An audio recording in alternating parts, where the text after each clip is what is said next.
चित्रकूट के ऋषियों द्वारा श्री राम से खर की दुष्टता का वर्णन।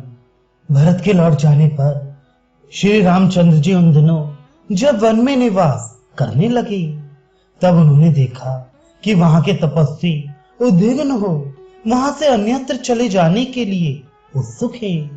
पहले चित्रकूट के उस आश्रम में जो तपस्वी श्री राम का आश्रय लेकर सदा आनंद मग्न रहते थे, उन्हीं को श्री राम ने उत्कंठित देखा, मानो वे कहीं जाने के विषय में कुछ कहना चाहते हो। नेत्रों से भौहें टेढ़ी करके श्री राम की ओर संकेत करके मन ही मन शंकित हो आपस में कुछ सलाह करते हुए वे तपस्वी मुनि धीरे धीरे परस्पर वार्तालाप कर रहे थे। उनकी उत्कंठा देख श्री रामचंद्र जी के मन में यह शंका हुई कि मुझसे कोई अपराध तो नहीं बन गया। तब वे हाथ जोड़कर वहां के कुलपति महर्षि से इस प्रकार बोले, भगवान, क्या मुझ में पूर्ववर्ती राजाओं का सा कोई बर्ताव नहीं दिखाई देता, अथवा मुझ में कोई विकृत भाव दृष्टिगोचर होता है, जिससे यहाँ के तपस्वी मुनि विकार को प्राप्त हो रहे हैं? क्या मेरे छोटे भाई महात्मा लक्ष्मण का प्रमादवश किया हुआ कोई ऐसा आचरण ऋषियों ने देखा है जो उसके योग्य नहीं है?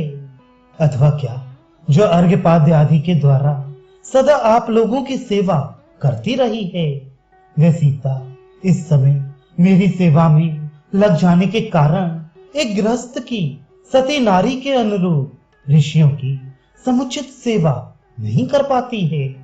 श्री राम के इस प्रकार पूछने पर एक महर्षि जो जरावस्था के कारण तो वृद्ध थे ही, तपस्या द्वारा भी वृद्ध हो गए थे, समस्त प्राणियों पर दया करने वाले श्री राम से कांपते हुए से बोले, तात, जो स्वभाव से ही कल्याणमयी हैं और सदा सबके कल्याण में ही रत रहती हैं, वे विधेय नंदिनी सीता विशेषतः तपस्वी जनों के प्रति बर्ताव करते समय अपने कल्याणमय स्वभाव से विचलित हो जाएं, यह कैसे संभव है?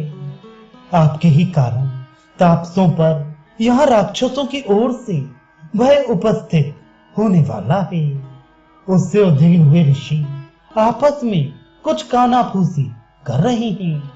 ताप, यहाँ वन प्रांत में रावण का छोटा भाई खर नामक एक राक्षस है, जिसने जन स्थान में रहने वाले समस्त तापसों को उखाड़ फेंका है।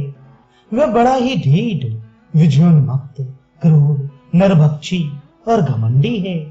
वह आपको भी सहन नहीं कर पाता है।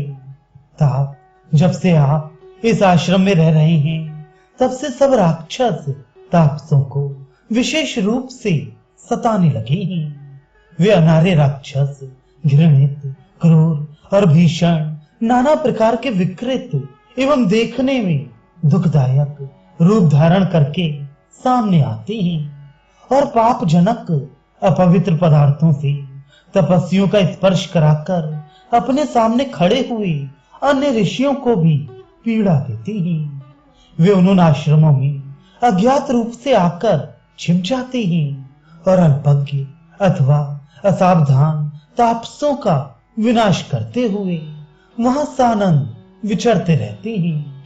होम कर्म आरंभ होने पर विस्तृत सुवा आदि यज्ञ सामग्रियों को इधर उधर फेंक देते हैं, प्रज्वलित अग्नि में पानी डाल देते हैं और कलशों को फोड़ डालते हैं। उन दुरात्मा राक्षसों से आविष्ट हुए आश्रमों को त्याग देने की इच्छा रखकर ये ऋषि लोग आज मुझे यहाँ से अन्य स्थान में चलने के लिए प्रेरित कर रहे हैं।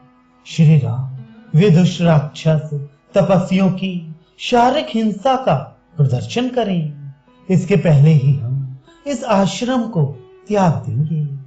यहाँ से थोड़ी ही दूर पर एक विचित्र वन है, जहाँ फल मूल की अधिकता है। वहीं अश्वमुनि का आश्रम है। अतः ऋषियों के समूह को साथ लेकर मैं पुनः उसी आश्रम का आश्रय लूंगा।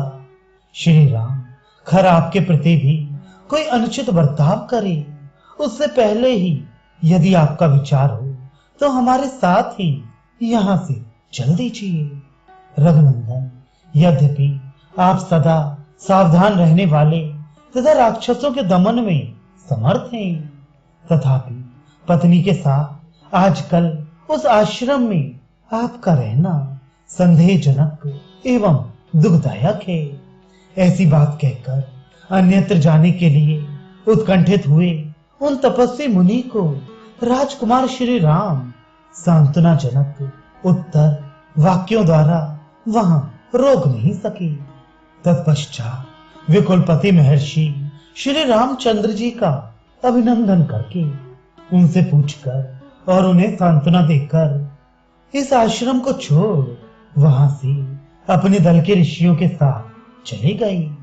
श्री रामचंद्र जी वहां से जाने वाले ऋषियों के पीछे पीछे जाकर उन्हें विदा दे कुलपति ऋषि को प्रणाम करके परम प्रसन्न हुए उन ऋषियों की अनुमति ले उनके दिए हुए कर्तव्य विषयक उपदेश को सुनकर लौटे और निवास करने के लिए अपने पवित्र आश्रम में आए। उन ऋषियों से रहित हुए आश्रम को भगवान श्री राम ने एक क्षण के लिए भी नहीं छोड़ा, जिनका ऋषियों के समान ही चरित्र था।